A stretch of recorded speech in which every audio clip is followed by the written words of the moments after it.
તો વલસાડ નગરપાલિકાની ઘોર બેદરકારીના દ્રશ્યો છે તે સામે આવ્યા છે, જેમાં જાળવણીના અભાવે નવા અને જૂના વાહનો સડી રહ્યા છે।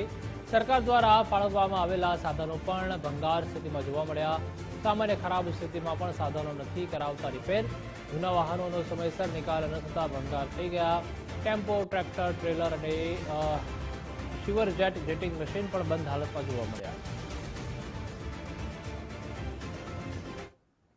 મારો ચાર્જ સંભાળતા સાથે વલસાડ નગરપાલિકાના જેટલા સ્ક્રેપ વ્હીકલ છે જે કંડમ હાલતમાં પડેલા છે એ સિવાયનું સ્ક્રેપ જેટલું ભંગાર છે એટલે બે ભાગમાં વેચી અને દરેક વિભાગને અમે કચેરી આદેશ આપીને જણાવ્યું છે કે જેટલા પણ વાહનો છે એનું એક અલગથી લિસ્ટ આપે અને જેટલા પણ ભંગારના અલગ અલગ જેમ કે જૂની કચરા પેટીઓ છે કે જૂના પોલ છે એ બધાનું એક લિસ્ટ વિગતવાર કરીને નગરપાલિકાની ઓએસની ઓફિસે મોકલે અને એની સ્ક્રુટિની કરી પછી અમે વાહનોના વેલ્યુએશન કરાવી અને પછી એની અમે જાહેર હરાજી કરાવીશું।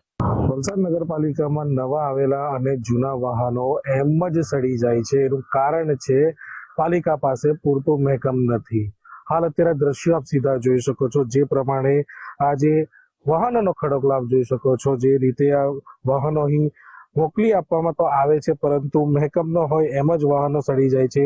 જૂના થયેલા વાહનો સમયસર નિકાલ ન થાય એ પણ તેમાં ભંગાર થઈ રહ્યા છે। હાલ સરકારનો વિકાસ ભંગાર થઈ રહ્યો હોય તેવું સ્પષ્ટપણે દેખાઈ આવે છે। હાલ તો નગરપાલિકા દ્વારા વાહનોને જે દૂર કરવાની જે કાર્યવાહી છે તેના હાથ તો હાથ ધરી છે, પરંતુ આવનાર સમયોમાં કેટલા દિવસોમાં વાહનોનો ખડકલો દૂર થાય તે જોવાનું રહ્યું છે। પ્રિયાંક પટેલ, ગુજરાત ફર્સ્ટ, વલસાડ।